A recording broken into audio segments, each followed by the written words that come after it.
Welcome into Coach's Corner. We have wrapped up our first week of high school football, and one team that stands with a 1-0 record is the Wynot Blue Devils. Now, they did it by giving up 76 points, but scoring 78 points. And joining us today is their coach, Steve Hymas. I want to say thanks for being here, Coach. Thank you for having me. Absolutely. So let's start with that game against Crofton. You know, have you ever imagined a game where you're going to give up 76 points and still come out with a win? No, that was one of the craziest games I've ever been part of. Scoring between the two teams was 154 points is just crazy. There was chances for both teams to take control of the game, and something happened that fell apart, and the momentum just kept swinging back and forth, back and forth, back and forth.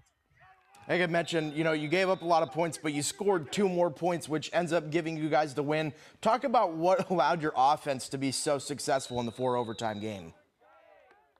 You know, our players, we got 8 seniors out this year. They got a lot of playing time last year, and so that experience really helped elevate what they knew they could do and how they could do it.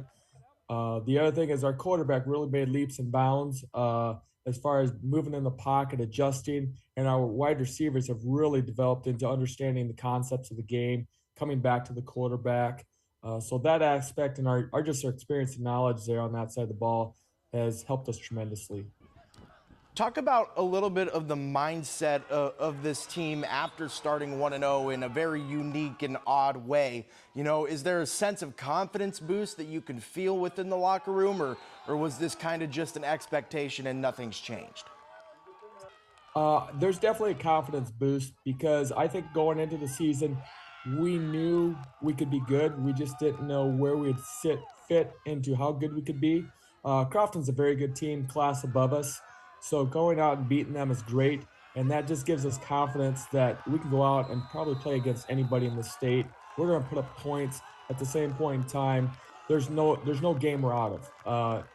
If we're up down by 20, give us 3 or 4 minutes, we might put up 20, 30 points. So that's a huge confidence boost, especially offensively. I think my final question for you, Coach, is obviously it's a long season. You know, what's the ultimate goal for this Blue Devils team? You know, I think the ultimate goal is state championship. I think they've talked about in the offseason. I believe the kids believe we have a chance to get there. The coaches believe that. That is our goal. We got there 2 years ago, and those kids were part of that team. They want to get back, and I think we've got a possibility. We got a good chance to be in that spot to make it back to Lincoln to the state championship game. With a 1-0 start, you guys are off to a great outlook for that. And I want to thank you one more time, Coach Hymas, for taking some time and talking some Blue Devils football. Thank you for having me.